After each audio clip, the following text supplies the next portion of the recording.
Hey everyone, this is MNO2, and today in this video, I'm going to be taking a look at some of the best standard individual vertical loops that are out there on roller coasters. For the purpose of this video, I will not be ranking these loops based on anything specific, but more so just how fun they are and really how much I enjoy their loop. I'm also not going to be including pretzel loops because I don't really consider those as vertical loops. Anyways, if you find yourself enjoying any of my videos or find them interesting, informative, or entertaining in any way, then please feel free to like the video below to help with the channel and to help me to keep providing good content for your enjoyment. Thank you. Before I go into rankings, I just want to give a few honorable mentions. If Deja Vu was still around, then it would definitely earn a spot high on this list because that loop was legendary. In complete contrast, shout out to Incredicoaster for having the absolute worst vertical loop on a roller coaster ever.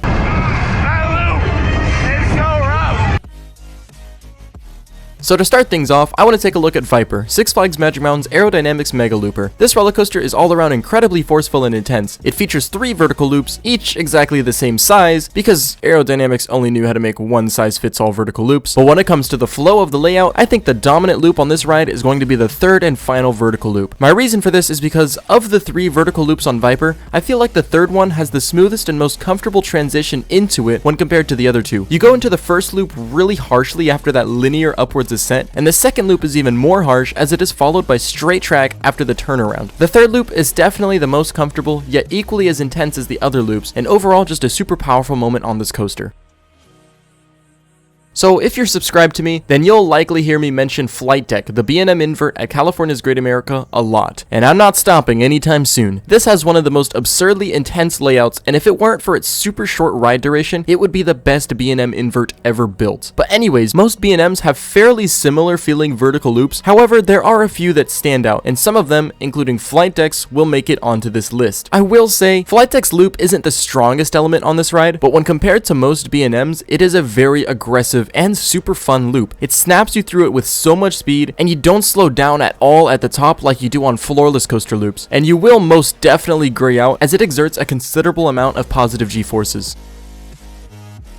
So this one might be a bit surprising, but next is going to be Corkscrew's vertical loop, the Aero Looper at Cedar Point. Being one of the oldest vertical loops in existence, this is a fantastic element that still holds up today. It isn't as extremely crazy aggressive like Viper's loops are, but that being said, this vertical loop is still very forceful, but also way more comfortable than Viper's loops. I think that the speed that Corkscrew takes through its loop, well, this name is confusing when talking about loops, is perfect for an Aero Looper. Anything more would be a little too uncomfortable, and anything less would be a little too bland. And anything less than that, well, now you have Ghost Rider. Not to mention, this loop takes place immediately after an unnaturally strong ejector airtime hill, which overall adds to the experience. The Riddlers Revenge has one of the most unique feeling vertical loops on any B&M that I've ridden, and the simple reason for that is the standing position that you ride in. I will say that for the most part, I'm not the biggest fan of stand-up coasters, but this one single element is honestly an exception. The vertical loop on the Riddlers Revenge is obnoxiously intense and will definitely force a gray out and a tingly feeling in your legs, as you are probably gonna lose feeling in your toes. But then again, what would I know about having toes? Yo, MNO2 contriver, you ain't got no toes. Cause you have wheels instead of toes. Anyways, I think that this is a super solid vertical loop. It is definitely a very unique one, and it is significantly stronger than the vertical loop on Green Lantern, the other large Six Flags B&M stand-up coaster that I've ridden. This may come as a huge shocker, especially because I myself have criticized Vekoma boomerangs, specifically the one at Six Flags Discovery Kingdom. That one is just terrible. But when looking at standard non-inverted Vekoma boomerangs, I think these vertical loops are honestly underrated and underappreciated. And I'm not so much talking about them forwards, I am mostly talking about taking them backwards. Backwards vertical loops are super spectacular, and they provide a wicked sensation. It is super hard to describe, so the best term that I can use to describe that feeling is butterflies in your stomach. But like in reverse somehow. I don't know, just go with it. Some of these boomerangs are definitely better and more comfortable than others, like Sidewinder at Hershey Park, but for the most part, any Vekoma boomerang will provide an enjoyable and intense backwards vertical loop. Banshee, the B&M invert at Kings Island, will be the last B&M to appear on this list, and of all the B&Ms I've ever ridden, Banshee has the absolute strongest vertical loop. This loop is incredibly smooth, incredibly intense, and taken at a ridiculously high velocity. Except, Banshee actually does something with this velocity.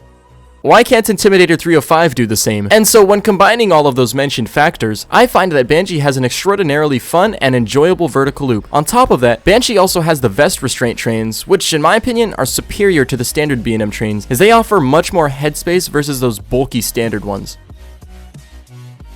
At this point, this video might as well just be an episode of Controversial Coasters with Contriver, because next we have the roller coaster located directly next to Banshee, in Vertigo, also at Kings Island. I swear, I didn't do that on purpose. Anyways, Kings Island literally only has 2 roller coasters with a standard vertical loop, and both of them managed to make it onto this list.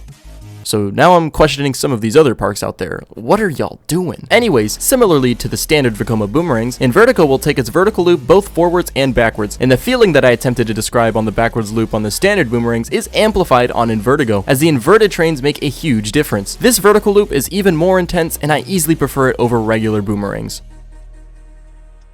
Batwing, the Vekoma Flying Dutchman at Six Flags America, definitely has the strangest vertical loop out of every other coaster model out there in my opinion. Yes, even stranger than the loop on the Big Apple coaster. At the beginning of this video, I mentioned that I would be excluding pretzel loops, but this Dutchman loop is definitely a completely different experience. It is shaped exactly like a standard vertical loop, but it is experienced in a lying down and flying position as you enter the element on your back, and as you traverse the loop, you will go through a standing position, a flying position, a diving position, and then you will finish on your back. The forces of the loop are exerted down to your feet and back to your spine, and so you won't necessarily gray out, but the sensation of this loop is just remarkable and really needs to be experienced.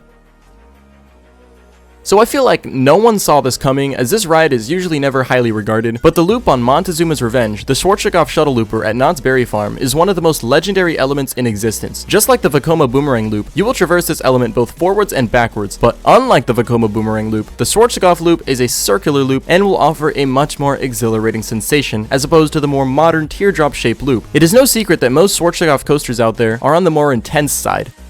Emphasis on most. And Montezuma's Revenge definitely delivers. The backwards circular vertical loop is just fantastic and delivers a crazy fun experience. And unfortunately, we aren't going to be able to experience the sensation for the entire rest of the year. But when this coaster reopens in 2023, definitely be sure to check it out. So this is probably coming to absolutely no surprise. This is just hands down the greatest vertical loop in existence in my opinion. If you guys don't know me, then I'm a huge fan of Hang Time, because Hang Time is just such an amazing sensation. No, not that Hang Time. Bro, why did they have to name this ride Hang Time? You're making everything so confusing, especially when this ride has close to none. That's it. From now on, the sensation of Hang Time is now known as reverse airtime. Unless you prefer calling Hang Time Gerstlauer Fahrenheit. Take your pick. Anyways, Full Throttle at Six Flags Magic Mountain not only has the largest vertical loop in North America, but it is also one of the most enjoyable vertical loops ever. It is taken immediately after a fairly punchy LSM launch. It is extremely smooth. The lap bars enhance the amazing hang time sensation. Reverse airtime sensation. And then the loop will finish by pulling some incredible positive G-forces before snapping you to the right to finish the rest of what I wish was max throttle. Since the top hat isn't actually part of the vertical loop, well, it is physically, but ride experience-wise, it's a different element, so I'm not going to talk about it. But anyways, Full Throttle has an incredible vertical loop and is overall just the best vertical loop that I believe to exist on a roller coaster. Anyways, those are my thoughts regarding the quality of different vertical loops on roller coasters that I've ridden. Keep in mind that this list is solely based on my own personal opinions, and I fully understand that some of you might completely disagree with anything or literally everything on this list. So if that's the case, feel free to comment down below what your favorite vertical loop on a roller coaster is, and if you did end up enjoying the video, then please remember to leave a like and subscribe with notifications turned on so you'll be alerted whenever I upload a new video. But until then, I want to thank you guys so much for watching, and I'll see you in the next video. Goodbye.